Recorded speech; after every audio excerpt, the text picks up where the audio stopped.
buy drinks. Run up a check and it's pending. She talking my news. Alright, we back with another video today. Today we're gonna be reacting to what would happen if US pulled out of NATO. So again, like I said in my last video, I think I might be sick. I recorded these on the same day. So if I sound a little weird, that's probably why though. But alright, let's get into it. U.S. were to pull out of NATO. Concern for an American withdrawal from NATO is not without precedent. Famously, now President Trump often bemoaned the alliance during the 2016 election, saying that the U.S. should pull out of it and that it no longer served American interests to remain in NATO. While that statement was not just completely factually incorrect, it ultimately proved to be nothing more than political grandstanding for votes, and the U.S. today firmly remains in NATO. Yet American sentiments on both sides of the political aisle that European member states don't pull their fair share with the alliance are not without merit. Per a 2014 agreement, each nation is meant to fund its military at 2% of GDP, with 20% of that spent on equipment. After World War II, the U.S. was happy to bear the majority cost of defending Europe as European nations rebuilt themselves after World War II. However, over the next almost 7 decades, nations would consistently fail to meet funding goals. And when President Trump took office in 2016, only Britain and the U.S. were meeting that 2% goal. Today, Greece, Britain, Estonia, and Poland are the only nations to meet or exceed 2% spending, though 15 total nations of the 29 member states are on track to meet that goal sometime in the 2020s. Simply put, many Americans are tired of bearing the cost of defending Europe, while Europeans seem generally disinterested in doing so. In fact, the atrophying of Europe's defense industry is largely thanks to the security umbrella that the U.S. has provided for almost 7 decades. And with thousands of American servicemen stationed across Europe, European nations have traditionally seen little need to be responsible for their own defense past a token force. So what if America said, enough is enough, and decided to withdraw from NATO? What would happen in the alliance, and how could it fare in a war against, say, China or Russia? First, if the U.S. packed up all its toys and went home, a whopping 75% of military hardware on the continent would suddenly disappear, along with about 50,000 troops. The United States operates its military on a Yo, that's crazy right there. It's 75%. EVE Online is a vast universe. total war footing, meaning that it dedicates resources to ensure supremacy in all areas of warfare: land, sea, space, and cyberspace. Few other nations, however, match this capability, and most NATO forces aside from France, Italy, Spain, Turkey, and the UK don't have a diverse enough military to carry out a true combined arms war against a modern adversary such as Russia. The most immediate problem NATO would face would be a severe lack of space-based communications and intelligence assets, as the majority of NATO's space resources are American, and American units process and disseminate this information to NATO partners. The second major obstacle for NATO would be a lack of transportation assets. In our previous video, The United States versus the World, we showed you that in total global war against the US, the American military would be able to fight the world's militaries to a draw and prevent any invasion of the American homeland. This is due to 2 factors: the United States Navy and its transportation capabilities. Simply put, the world lacks enough military transportation capability and the naval assets to defend that cargo to ever threaten the United States. Guns aren't worth a damn if you can't bring them to the battlefield or if they get sunk en route. Take China, for example, a modern military power with a huge thorn in its side: Taiwan. The tiny island defiantly refuses reunification with the mainland. And yet, though the Chinese military greatly dwarfs the small Taiwanese forces, China is completely incapable of crossing the 110 miles to get to the island. It lacks the air and naval transportation capabilities to pull this very tiny trip off. And any attempt to invade Taiwan by China's juggernaut military would end in a total bloodbath for the People's Liberation Army.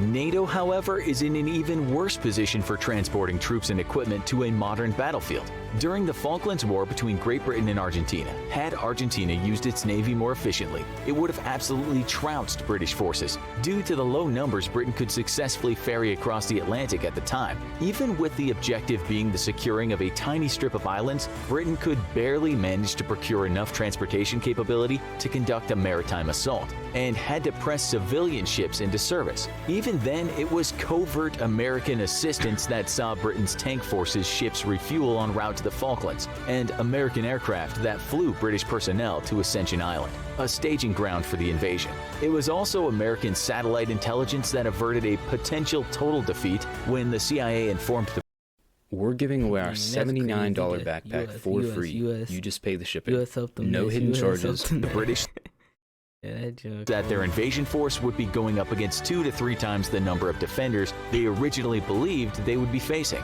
In modern times, things haven't gotten much better, and the British Navy has actually shrunk in size. Several ships have even had to be cannibalized of crew so that Britain's new aircraft carriers could be activated. The French and Italians are in better position to move NATO troops around, but even their current fleets don't allow those nations to do much more than small expeditionary sorties, such as France's current ongoing counterterrorism operations in Africa. In essence, NATO would be all but paralyzed as it tried to move troops and equipment to war fronts due to a severe shortage of transportation assets. The best that NATO could manage would be a European defense, as the alliance has absolutely no capability to respond to threats outside of the European theater. A war with China would thus be impossible, although to be fair, China itself also cannot wage war outside of its own borders. The third problem that NATO would face would be the leadership vacuum caused by the US's exit from the alliance. Without any other nation being truly militarily superior, though France is certainly neck and shoulders above the others, it would be difficult to determine just who would run the alliance during wartime. A crisis against Russia would require a unified command structure, and right now, no nation seems capable of stepping in and filling that role. Thanks to the disastrous decision to leave the EU, Britain would likely be far too resented by the other Euro powers to allow it to lead, and highly divisive internal politics in France and Germany would likely preclude them from taking leadership. Turkey is seen today by many as a rather reluctant partner in NATO, and were war to break out between a divided NATO and Russia, there's no telling if Turkey would honor its commitment to the alliance. But let's say that NATO did manage to pull itself together enough to resist a Russian invasion, if for some reason Russia did want to invade. Well, right now, NATO's easternmost neighbors, such as Estonia and Latvia, face about 46 battalions of Russian tanks, infantry, and other forces. By comparison, NATO only has 11 battalions currently defending that area, and most of those forces are light infantry forces with little heavy equipment. NATO could effectively surge an additional 8 battalions in an emergency, but 7 of those battalions right now would be American. Without the US, NATO can only surge a single battalion into an eastern emergency, bringing NATO troop numbers to 12 battalions versus Russia's 46. Not only would NATO forces be initially outnumbered, but Russia could call up to 20 million reservists relatively quickly, while NATO has varying levels of readiness on a nation-by-nation basis. In the air, NATO and Russia have a relative parity, with both nations roughly having the same number of fighter aircraft. However, Russia has an advantage in attack aircraft, numbering 1,459 versus NATO's approximately 1,300. Russia without a doubt fields the best air defense system in the world in the S-300, 400, and the new 500 model. And without American stealth assets or long-range cruise missiles to destroy those systems, That's crazy. or the command and control nodes that support them, NATO air forces would be savaged as long as Russia advanced slowly across Europe, allowing time for its air defenses to reposition and cover troop movements. Targeting would also be a major problem for NATO forces, who would no longer have access to American recon assets or satellites to relay information on enemy troop movements and locations. With a massive advantage in electronic warfare, Russian forces could potentially make coordination and communication between NATO forces very difficult. On the ground, Russian tank forces would dwarf NATO forces, with roughly 20,000 tanks at its disposal versus NATO's 3,600. Granted, many of Russia's stated tank numbers are actually Cold War-era relics, which would require weeks of maintenance to make combat worthy. But even without these tanks, Russia still fields a very sizable force of modern and postmodern but still capable tanks. A more accurate Russian number would be 2,600 of immediately available tanks, though no doubt many of those in reserve would be reactivated activated in the build-up to war. With almost 4,000 rocket artillery, though, Russia would decimate NATO forces who can barely field 400 units of their own. Traditionally, NATO relied on more accurate air power rather than ground artillery, but most of that air power was American in nature and is no longer now available. While Russia also has an advantage in traditional artillery, rocket artillery is especially devastating, as it allows the launching of massive amounts of firepower in a very short time, not giving the defenders a chance to relocate or dig into defensive positions. Russia's advantage in this arena would leave NATO forces struggling to pull themselves together in an environment that would look like the cratered surface of the moon.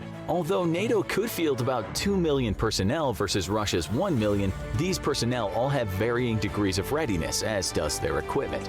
Famously, Germany's Air Force was discovered to be completely incapable of carrying out wartime operations this past summer, due to a shortage of personnel and equipment, both.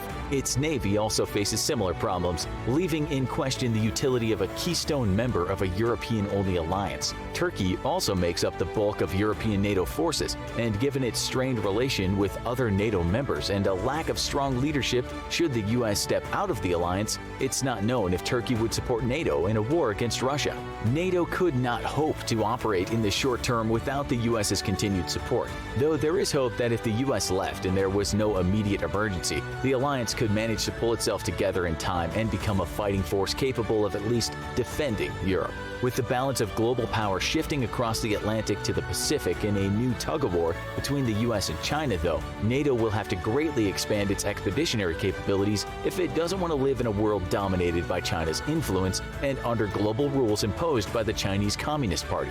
If NATO wanted to remain viable in a war without the US, then immediate steps must be taken to address critical shortfalls in key areas. A dramatic expansion of expeditionary capabilities would be critical not just for fighting conflicts far from home, but to rapidly move forces to potential flashpoints with Russia. This means a larger naval transport fleet and the surface and undersea assets to protect those ships, as well as a huge expansion of current air transportation fleets. Next, the alliance would have to address a critical lack of space assets, as without US support, the meager European space infrastructure that does exist would be very quickly dismantled in war. While the US has a fleet of ready. So why should you not be an Amazon store owner? Big well, here's a million reasons why.